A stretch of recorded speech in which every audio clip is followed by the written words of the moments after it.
Hey guys, in this video we're going to look at text shadows, and this is another thing that I personally don't use that much.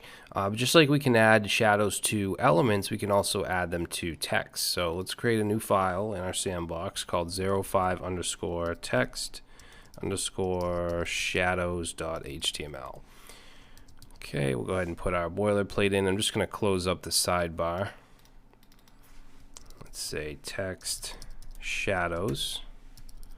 Put in our style, and what I'm going to do here is I'm just going to have 4 different H1s. Okay, so we're going to say H1, and inside the content, let's say welcome to my course.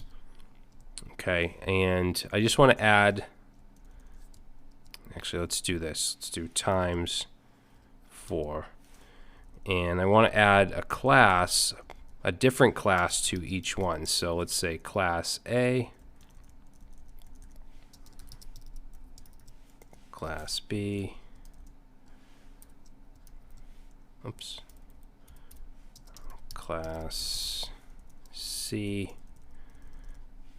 and class D. Okay, so we have these different classes on each H1 because I want to give you a different example for each one.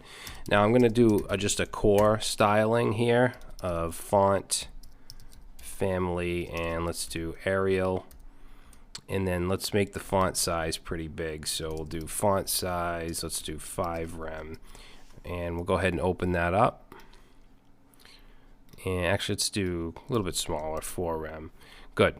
So let's start off with the first one, which is an H1 with a class of A. And of course I could just do .a, but I just want to, I'm changing things up just so you guys remember that you can do this. You can do just A, or you can target the H1 with the class of A. So let me just paste this in. Just like with box shadow, we have a couple different values. So we have the H shadow, which is horizontal shadow, and the vertical or V shadow, and the color. So let's go ahead and add to this first one, text dash shadow, and I'm going to use rem units. I'm just going to do 0.2 rem H shadow. Let's do 0.2 rem V shadow, and for color I'm going to use steel blue. So let's save that, see what it looks like.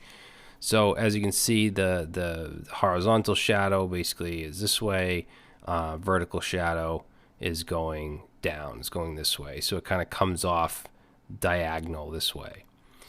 Now, just like with box shadow, we can also have a blur. So let's do an H1, let's do H1B. So we're now targeting the B class, which is the second one here. And let's paste this in here. So it's actually blur and then color. And I'm going to copy what we already have up here and paste this in. So let's do 4 rem. We'll do 4 rem, 3 rem for the V shadow, and then for the blur, we'll do 0.7 rem. And we'll keep steel blue. So let's save that, and now you can see that we have the blur effect. And you can use pixels if you want. It doesn't have to be rem units, but that gives kind of a different look. So next thing I want to do is white text. So let's do h1.c, and let's do white text.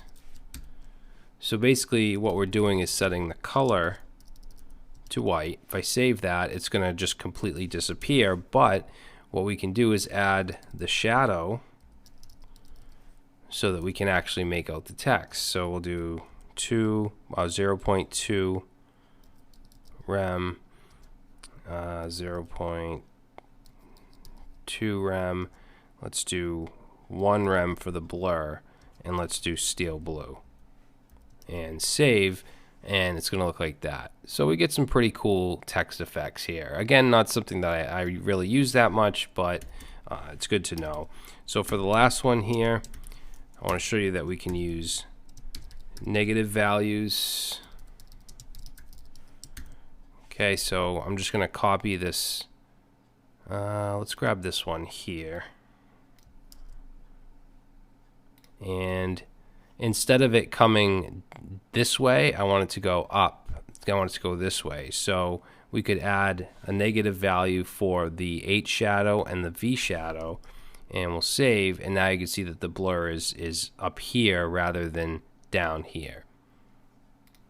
Okay, so that's about it, guys. We probably won't use this this text shadow again. I just wanted to include it in the course in case you like it and you want to use it maybe in like a showcase area or something like that. All right, so I will see you in the next video.